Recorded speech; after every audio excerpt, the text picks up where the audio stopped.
Good morning. Here's a quick tutorial regarding taking a PDF and turning it into a fillable form. So I've downloaded your report card.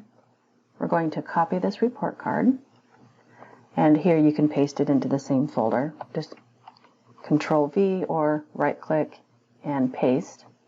Once here, we can go ahead and rename this. I'm going to call it a template. Make sure that little period's in there. Once we rename it, I'm just going to double click to open it. It should open in Adobe Acrobat Pro DC. If you don't have this, you can call the help desk and they can walk you through getting it downloaded. You have to make sure you're signed in with your Clovis Unified account, the long one.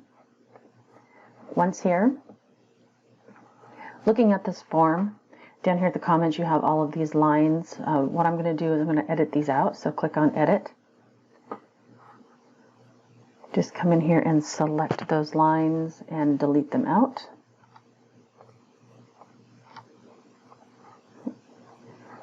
That looks good. I'm going to go ahead and close that. I'm going to come down here to Prepare Form. It's going to prompt me to save it. This one does not require signatures, and just make sure that the form field auto detection is on. Start. It's going to prompt me to save it.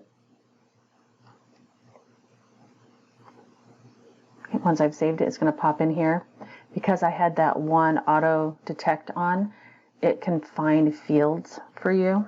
I don't think you want that subject field there, so just click on there and delete it.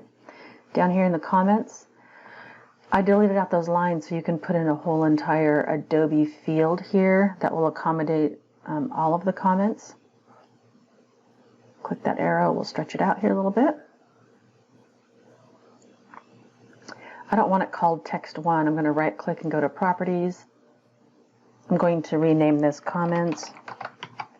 And then under Options, I want to make sure, in case I type more, it'll do a multi-line inside that cell. If it's too long, it'll put a scroll bar on the side, and I want it to check my spelling. Okay, I'm going to close that. Now if I click on Preview, I can see that my form is ready to go. So now I'm going to choose Save here to save the file. Make sure it's in my downloads. It's going to prompt me again. Now that I have it done, where you have your template saved, you can just now right click, make a copy, paste that copy in there, and rename it with your student name.